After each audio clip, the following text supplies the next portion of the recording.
ಆತ್ಮೀಯ ವೀಕ್ಷಕರಿಗೆ ಸಕಲ ಕಲಾ ವಲ್ಲಭರು ಚಾನೆಲ್ ಪರವಾಗಿ ಸ್ವಾಗತ.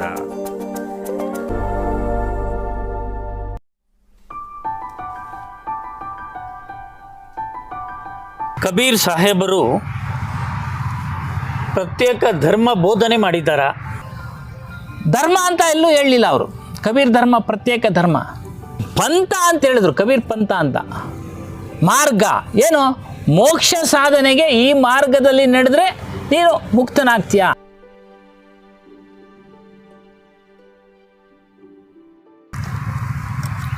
ಕಬೀರ್ ಸಾಹೇಬರು ಪ್ರತ್ಯೇಕ ಧರ್ಮ ಬೋಧನೆ ಮಾಡಿದ್ದಾರ ಅಂತಕ್ಕಂಥದ್ದು ಪ್ರಶ್ನೆ. ಕಬೀರ್ ಸಾಹೇಬರು ಪ್ರತ್ಯೇಕ ಧರ್ಮ ಅಂತ ಯಾವುದೂ ಅವರು ಬೋಧನೆ ಮಾಡಲಿಲ್ಲ, ಮಾರ್ಗವನ್ನು ತಿಳಿಸಿದ್ರು. ಕಬೀರ್ ಪಂಥ್. ದಕ್ಷಿಣ ಭಾರತದಲ್ಲಿ ಕಬೀರ್ ಸಾಹೇಬರ ಪಂಥವನ್ನು, ಮಾರ್ಗವನ್ನು ಅಳವಡಿಸಿಕೊಂಡಿರೋರು, ನಡೀತಾ ಇರೋರು ತುಂಬ ಕಡಿಮೆ. ಉತ್ತರ ಭಾರತದಲ್ಲಿ ಅವರಿಗೆ ಸಾಕಷ್ಟು ಅನುಯಾಯಿಗಳಿದ್ದಾರೆ, ಭಕ್ತರಿದ್ದಾರೆ. ಅವರ ಮಾರ್ಗದಲ್ಲಿ ನಡೀತಾ ಇರತಕ್ಕಂಥ ಅನೇಕರು ಇದ್ದಾರೆ. ಧರ್ಮ ಅಂತ ಎಲ್ಲೂ ಹೇಳಲಿಲ್ಲ ಅವರು. ಕಬೀರ್ ಧರ್ಮ ಪ್ರತ್ಯೇಕ ಧರ್ಮ, ಪಂಥ ಅಂತ ಹೇಳಿದ್ರು. ಕಬೀರ್ ಪಂಥ ಅಂತ, ಮಾರ್ಗ ಏನು?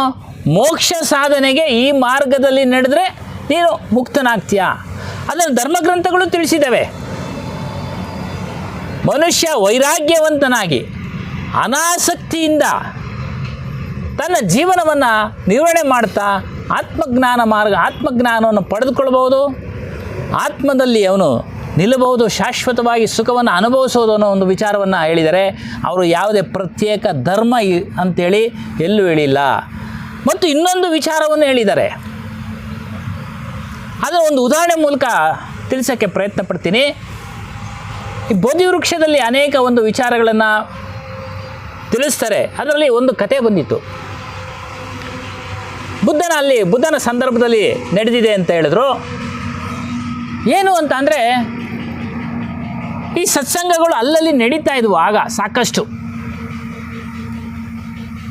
ಆತ್ಮವಿಚಾರ, ಧರ್ಮದ ವಿಚಾರ ಇದೆಲ್ಲ ಆಗ ನಡೀತಾ ಇತ್ತು. ತುಂಬ ಒಂದು 50 ವರ್ಷ ಹಿಂದೆ, 100 ವರ್ಷ ಹಿಂದೆ ಸಾಕಷ್ಟು ನಡೀತಾ ಇತ್ತು.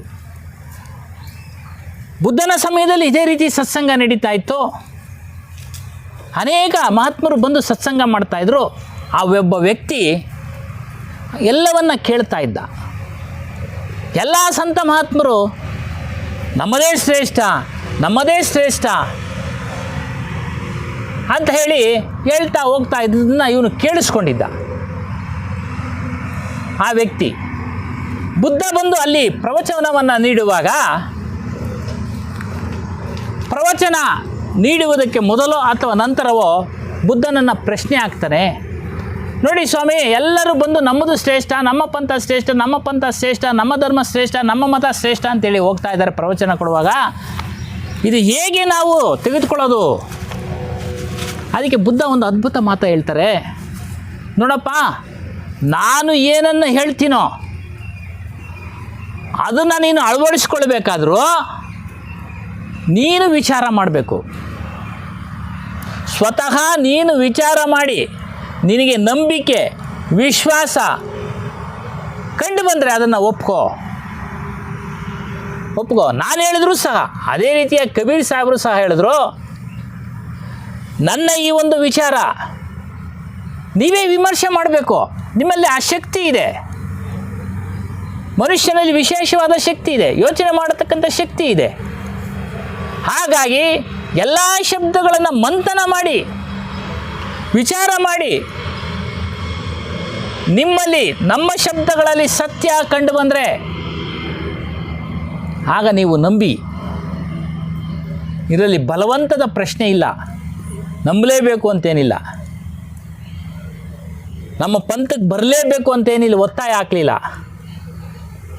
ನನ್ನ ಮಾರ್ಗವನ್ನು ಅನುಸರಿಸುವಂಥ ಅವರನ್ನು ಒತ್ತಾಯ ಹಾಕಲಿಲ್ಲ. ಅವ್ರ ಜೀವಿತದಲ್ಲಿ ಸತ್ಯವನ್ನು ಬೋಧನೆ ಮಾಡಿದ್ರು, ಸತ್ಯವನ್ನು ತಿಳಿಸಿದ್ರು, ತೆಗೆದುಕೊಂಡು ಅದನ್ನು ಪಾಲನೆ ಮಾಡ್ತಾ ಅವರವರು ಈಗಲೂ ಇದ್ದಾರೆ, ಬಿಟ್ಟಿರೋರು ಇದ್ದಾರೆ.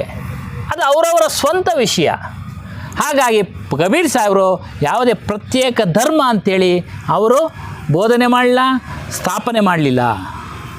ಇದು ನಿಜಕ್ಕೂ ಸಮರ್ಪಕವಾದ ಉತ್ತರ. ಯಾಕೆಂದರೆ ಭಾಳಷ್ಟು ಜನಗಳಿಗೆ ಕಬೀರರ ಒಂದು ಸತ್ಸಂಗ, ಕಬೀರರ ಆಶ್ರಮ ಅಂದ ತಕ್ಷಣ ಕೆಲವು ಅನುಮಾನಗಳು, ಕೆಲವು ಪ್ರಶ್ನೆಗಳು ಮೂಡೋದು ಸಹಜ.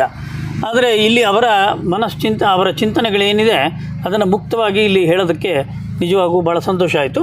ಇವತ್ತು ಒಂದು ಕೋಮು ಸಾಮರಸ್ಯವನ್ನು ಹರಡೋದಕ್ಕೆ, ಒಂದು ಒಳ್ಳೆಯ ದಿಕ್ಕಲ್ಲಿ ನಾವು ಬದುಕಿ ಭಾಳ ಸಾಗಿಸ್ಕೊಂಡು ಹೋಗೋದಕ್ಕೆ, ಜಗತ್ತನ್ನು ಒಂದು ಒಳ್ಳೆಯ ದಿಕ್ಕಿನಲ್ಲಿ ಕೊಂಡೊಯ್ಯೋದಕ್ಕೆ ನಮ್ಮಲ್ಲಿ ಸಾಮರಸ್ಯ ಅಂತಕ್ಕಂಥದ್ದು ಬಹಳ ಮುಖ್ಯ.